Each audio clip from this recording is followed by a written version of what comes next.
versus bearded dragons. Which is the most convenient to own? Are we moving on from snakes? So as you know, when it comes to ball pythons, they really don't require much space. This girl right here is living in a drawer unit along with 6 of her siblings. Now they're going to be going through multiple sizes of rodents as they grow up, and this girl, as you can see, she's pretty big. She can be eating rats as big as a foot long, if you can imagine that. Now you may be asking, how expensive does that get with 12 ball pythons? And I'm going to video about that coming real soon, but for one of them as a pet, it's pretty easy because they only eat once a week, so it's pretty cheap. This also means that they poop only once a week as well, making the cleanup easy and efficient. Now on the other hand, bearded dragons eat varied diets every single day, ranging from leafy greens to vegetables to fruits to bugs to squash, meaning they can poop up to 7 times a week, and babies like her can poop up to 3 times a day. Talk about cleaning, am I right? Basically, it's a rotation where every day is something different, and while leafy greens should be given every day, fruits, for example, should only be given once a week, and insects, for example, should be given 3 times a week on non-consecutive days. I love you.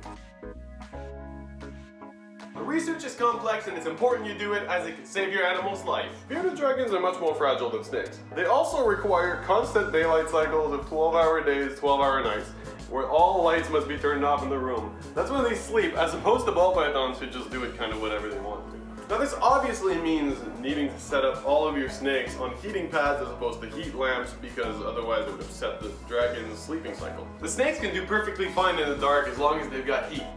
Bearded dragons also require different supplements such as calcium and vitamin D3. He's got the move. What are you doing? Now, we're definitely not moving on from snakes for the reasons that I just listed. Bearded dragons are quite the task to handle, and they can have up to 20 babies at a time. So would you imagine if we started breeding that right now in this facility? We definitely don't have the space for that yet. However, we are expanding our facilities to include bearded dragon breeding as soon as this little girl right here reaches full size. So currently, she's about 6 months old, as you're able to see right here, and she is currently shedding, but we are excited to see her true colors. When we got her, she was full white, and now she's a beautiful little orange with some nice little patterns on her back. We're so incredibly excited because while bearded dragons are a little bit more complex than snakes, these guys are totally adorable in their behavior and they make for really great pets, and you'll see in this video what I'm talking about. This boy right here is about 2 years old and we call him Chip, short for Chipotle, because he's bright orange like the hot sauce. They will express their feelings in very unique ways, as well as mark their territory in what's probably the coolest mating display in the reptile world, the head bob. Aside from being the kings of headbanging, and probably the most metal animal there is with its spikes coming out of everywhere, it also earns the spot of the chillest reptile. They are known to spend most of the day basking in the sun, not moving a muscle at all. But when they aren't getting a tan, they enjoy running around, eating salad, hiding, looking around the terrarium, climbing, and just overall being pretty great reptiles to look at. But also, harnesses are available for them, and some people, myself included, love to walk them around the house.